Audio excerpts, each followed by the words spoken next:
வணக்கம். எட்டி டாக்ஸ்ல என்ன செய்தி பார்க்க போறோம்னு கேட்டீங்கன்னா, லாஸ்ட் டேட் மே 28. வேதனையில் வேலுமணி சரண்டர் ஆன சி.வி. சண்முகம். எஸ்.பி. வேலுமணியும் சி.வி. சண்முகமும் ஒன்னா சேர்ந்து தான் அதிமுக 25 எம்எல்ஏக்களை லவுட்டிக்கிட்டு போனாங்க. ஆனா இன்னைக்கு வேலுமணி வேதனையில் இருக்கின்றாரு. எடப்பாடி கிட்ட சி.வி. சண்முகம் சரணடைந்துட்டாரு. எப்படி சரணடைந்தார் அப்படின்ற விஷயத்தை நம்ம தெரிஞ்சுக்கலாம் அப்படின்னு பார்க்கும்போது, எஸ்.பி. வேலுமணி லேட்டஸ்டா எப்போ பத்திரிகையாளர்களை சந்தித்தாரு, அந்த தருணத்துல சி.வி. சண்முகம் எங்கே இல்ல, நேத்து கூட சபாநாயகரை எஸ்.பி. வேலுமணி குரூப்பானது சந்திச்சது. அந்த இடத்துல சி.வி. சண்முகம் இல்ல, சி.வி. சண்முகத்தினுடைய ஆதரவாளர்கள் இல்லை. சி.வி. சண்முகத்தினுடைய ஆதரவாளர்கள் என்று எப்படி நம்ம பிரிச்சு பாக்குறது அப்படின்னு சொல்லிட்டு கேட்பீங்க. சிம்பிளுங்க. அதிமுக 47 எம்எல்ஏக்களை பெற்றிருக்குது. அதுல 35 எம்எல்ஏக்கள் வடக்கு மாவட்டத்திலிருந்து தேர்ந்தெடுக்கப்பட்டிருக்காங்க. வன்னியர்கள் தான் 35 பேர் வெற்றி பெற்றிருக்கின்றார்கள். சோ இதுல இருந்து என்ன தெளிவாகிறதுன்னு கேட்டீங்கன்னா, வன்னிய பெருங்குடி மக்கள் மத்தியில விஜயுடைய சித்து வேலைகள் எடுபடல. விஜய் வன்னியர் இடத்துல பெருசா செல்வாக்கு பெற்றவர்கள் மாதிரி தெரியல. அதனால சி.வி. சண்முகத்தை பொறுத்த வரைக்கும் விஜய் தருகின்ற ஆஃபரை ஏற்றுக்கொள்ள முடியல. ஏன்னா விஜய் அவர்கள் என்ன ஆஃபர் தராருன்னு பார்க்கும்பொழுது, மொத்த பேருமா ராஜினாமா பண்ணிடுங்க. அப்படி ராஜினாமா பண்ணிட்டீங்கன்னா நீங்க எந்தெந்த தொகுதியெல்லாம் நின்று வெற்றி பெற்றீர்களோ அந்த தொகுதியில மீண்டும் நாங்க சீட்டு தரோம் அப்படின்னு விஜய் அவர்கள் உத்தரவாதம் அளித்திருக்கின்றார். ஏற்கனவே விஜய வன்னியர்கள் ஏற்றுக்கொள்ளல. ராஜினாமா பண்ணிட்டாங்கன்னா இப்போ விஜய் அவர்கள் கட்சியை உடைச்சிட்டாரு, அதிமுக கலங்கப்படுத்திட்டாரு, சி.வி. சண்முகம் துரோகத்துக்கு ஆட்பட்டு விட்டாரு. சோ ஓட்டு போட்ட மக்களுக்கு துரோகம் பண்ணிருக்கிறாரு. என்னையா இப்பதான் தேர்ந்தெடுத்து 20 நாள் கூட ஆகல, அந்த மக்களை சந்தித்து நன்றி கூட சொல்லல. சோ இப்ப ஏற்பட்ட துரோகத்தை சி.வி. சண்முகம் செய்யறதுக்கு விஜயே காரணமா இருக்கிறாரு. அதிமுக தமிழக வெற்றி கழகத்துக்கு என்ன துரோகம் பண்ணுச்சு? அப்போ அதிமுகவை ஏன் உடைக்கணும்? தூய சக்தின்னு சொன்ன விஜய் அவர்கள் இன்னைக்கு ஊழல் சக்தி என்று சொல்ற அதிமுக உடைச்சது ஏன்? அப்போ ஊழல் சக்தி கிட்ட இருக்கக்கூடிய சட்டமன்ற உறுப்பினர்கள் தமிழக வெற்றி கழகத்துக்கு போன அவங்க ஊழல் சக்தியா மாற மாட்டாங்களா? அதனால அதிமுகவினர் என்ன தப்பு பண்ணாங்க? ஏன் அந்த கட்சியை விஜய் உடைச்சார்? இந்த பிரச்சாரமானது உண்மையாகவே பெருசா எடுபடும். வெறும் அதிமுக மட்டுமே பிரச்சாரம் பண்ணா பரவாயில்ல. இந்த மாதிரி நம்ம திமுக சொல்லவே தேவையில்லை. அவங்க கிட்ட ஊடக பலம் இருக்கிறது. ரெண்டாவது வழக்கறிஞர் அணியில் இருந்து அதே மாதிரி ஐடி விங்ஸ் வரைக்கும் ரொம்ப பெருசா இருக்குது. அதனால அதிமுக உடைத்த விஷயத்துக்கு அதிமுகவினர் நீதிமன்றம் போறாங்களே இல்லையோ, திமுக காரனே கூட்டு போயிடும். ஐடி விங்ஸ் ஆனது அதிமுக ஒரு அனுதாபாலையை உருவாக்கணும் திமுகவை. அதனால் ஏற்கனவே விஜய் மீது கொலவரியில் இருக்கிறாங்க அதிமுகவில் இருக்கக்கூடிய வன்னியர்கள். இப்போ இடைத்தேர்தலில் சந்தித்தாங்கன்னா கண்டிப்பாக சி.வி. சண்முகம் விஜய் சார்பில் போட்டிட்டார்னா வேட்டு வச்சிருவாங்க. மீண்டும் வெற்றி பெறவே முடியாது. அதனால குறைந்தபட்சம் எம்எல்ஏ பதவியாவது தக்க வைத்துக் கொள்ளலாம். சூழ்நிலை வருகின்ற பொழுது நாம இங்க இருக்கிறோமா இல்ல தாவரமா பாத்துக்கலாம். அதனால எடப்பாடி சொல்றதை நம்ம கேட்கணும் என்பதற்காக வட மாவட்டங்கள்ல வெற்றி பெற்ற அந்த சி.வி. சண்முகத்தின் ஆதரவு எம்எல்ஏக்கள், எஸ்.பி. வேலுமணி ஆதரவாளர்கள், சி. விஜயபாஸ்கர் எல்லாம் போய் நேத்து சபாநாயகரை சந்திக்கின்ற போது போகவே இல்லை. அவங்க முழுக்க எடப்பாடி இடத்துல சரணடைந்து விட்டார்கள். ஆனா எஸ்.பி. வேலுமணி தான் வேதனையில் இருக்கிறாருங்க. ஏன்னா பதவி ராஜினாமா பண்ணுங்க, அது ஒண்ணுதான் தீர்வு அப்படின்னு விஜய் அவர்கள் சொல்லிட்டார். ஏற்கனவே 3 பேர் ராஜினாமா பண்ணிட்டாங்க. விஜயை சந்தித்து ஆசி பெற்று விட்டார்கள். ஏற்கனவே எங்க போட்டிட்டார்களோ அங்க வாய்ப்புகள் வழங்கப்பட போது தவேகா சார்பில். அதே மாதிரி எஸ்.பி. வேலுமணிக்கு சொல்லப்பட்டிருக்கு. எஸ்.பி. வேலுமணியை பொறுத்த வரைக்கும் ராஜினாமா பண்ணுவார் என்று எல்லாரும் எதிர்பார்க்கின்றார்கள். ஏன்னா எஸ்.பி. வேலுமணி எடப்பாடி கிட்ட வைத்த கோரிக்கை எடப்பாடி பழனிசாமி ஏற்றுக்கொள்ளவே இல்லை. எடப்பாடி பழனிசாமி என்ன சொல்றான்னு கேட்டீங்கன்னா, அதிமுக 2ஆக உடைந்து விட்டது, மக்கள் பிரதிநிதிகள் என்கிட்ட இருக்கிறாங்க அதிகமாக சொல்லிவிட்டு அதிமுக நாங்க தான் அப்படின்னு அங்கீகரிக்கணும்னு சொல்லிட்டு தேர்தல் ஆணையத்துல போய் எஸ்.பி. வேலுமணி அவர்கள் புகார் அளித்திருக்கிறார். அந்த புகாரை திரும்பி வாங்கணும் அப்படின்னு எடப்பாடி பழனிசாமி சொன்னாரு.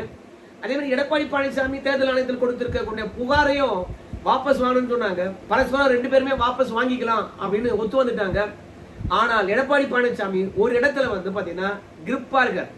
ஆனா எடப்பாடி பழனிசாமி கிரிப்பா இருப்பதற்கு நியாயம் இருக்குதுங்க. எந்த இடம் அப்படின்னு பார்க்கும்போது, முதல்ல சபாநாயகர்கிட்ட வந்து எங்க பதவியை காலி பண்றதுக்காக மனு கொடுத்துருக்கீங்களே, அந்த புகார் மனுவை திரும்ப பெறணும் அப்படின்னு எஸ்பி வேலுமணி சொன்னாரு. சரி, மன்னிப்பு கடிதம் கொடுத்து புகார் மனுவை திரும்ப பெற்று விடலாம் அப்படின்னு சொல்லிட்டு சிவி சண்முகத்தின் பக்கம் ஒட்டி கொண்டிருந்த 5 எம்எல்ஏக்கள் நேத்து வந்து எடப்பாடி பழனிசாமி சந்திச்சுட்டு சிவி சண்முகமும் எஸ்பி வேலுமணி அவர்களும் என்ன சொன்னாங்க என்ற விஷயத்தை தெளிவா சொன்னாங்க. அதனால மன்னிப்பு கடிதம் கொடுத்து நாம எஸ்பி வேலுமணி மற்றும் குரூப்பை வந்து எம்எல்ஏவாகவே தொடர்வதற்கு அதிமுகவில் இணைத்துக் கொள்வதற்கு எடப்பாடி பழனிசாமி சம்மதம் தெரிவிச்சார். ஆனா ஒரே ஒரு இடத்துல கண்டிஷன் போடுறாரு. என்ன கண்டிஷன் அப்படின்னு பார்க்கும்போது, நான் புதிய மாவட்ட செயலாளர்களை நியமிச்சிட்டேன். நீங்க கட்சிக்கு விரோதமாக தானே செயல்பட்டீங்க. அப்ப கட்சிக்கு விரோதமா செயல்பட்டவங்க கட்சிக்கு துரோகம் பண்ணிருக்கீங்க, தலைமை மீது விசுவாசம் கிடையாது, பணம் பதவின்னு ஓடுனீங்க, அதனால உங்க பதவியை விட்டு தூக்கிட்டோம், இப்ப மீண்டும் எங்களுக்கு பழைய பொசிஷன் கொடுங்க அப்படின்னு நீங்க கேட்டீங்கன்னா புதுசா நியமிச்சிருக்கிறவங்க போர்க்கொடி உயர்த்துவாங்களா இல்லையா? இந்த நியாயத்தை நீங்க ஏன் புரிந்து கொள்ளவே மாட்டீங்க?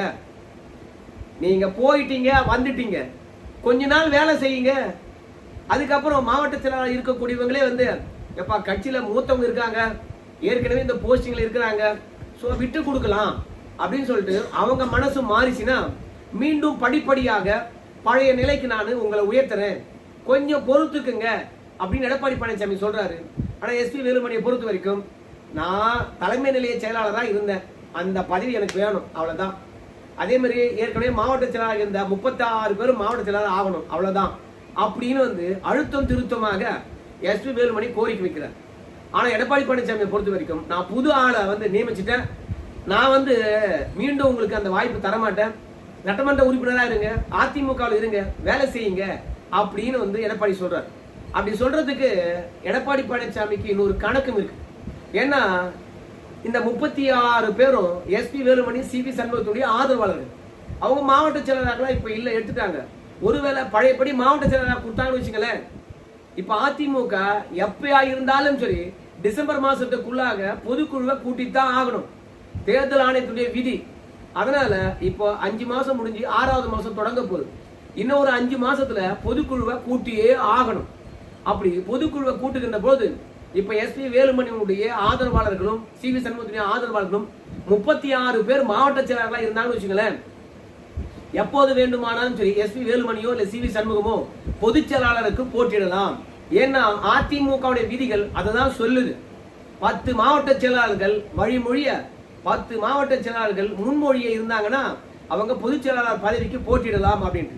இப்ப எஸ்பி வேலுமணி குரூப் கிட்ட வந்து 36 மாவட்ட செயலர் இருக்காங்க, அவருடைய பதவி தான் பிடிங்கிருக்காரு. மீண்டும் பதவி கொடுத்தாருன்னா எஸ்பி வேலுமணி ஆதரவு பெற்ற மாவட்ட செயலாளர்கள் 36 பேர் இருப்பாங்க. அதுல 20 பேர் எஸ்பி வேலுமணி பக்கம் நின்னா கூட போச்சு, எடப்பாடி பழனிசாமிக்கு எதிராகவே வந்து அவர் பொதுச் செயலாளர் ஆகலாம். அதனால ஏப்பா வெளியே போயிட்டீங்க, உள்ள வந்திருக்கீங்க, மாவட்ட செயலாளர் இல்லை அப்படின்னு சொல்றாரு. எல்லாமே வந்து எதிர்கால நலனை அடிப்படையை வச்சு எல்லாமே அரசியல் கணக்கு தான் எடப்பாடி பழனிசாமி. ஏன்னா எந்த விதமான அதிருப்தியும் கிடையாது. அதே மாதிரி எடப்பாடி பழனிசாமி வந்து பாத்தீங்கன்னா அவங்க மீது பழியும் போடல, பாவத்தையும் போடல, தோத்ததுக்கு அமைதியா இருந்துட்டாரு. நானே வந்து தோல்விக்கு காரணமா இருந்தா பரவாயில்ல, அமைதியா நம்ம வந்து மேல எழுந்து வருவோம் அப்படின்னு அமைதியா இருந்தார்.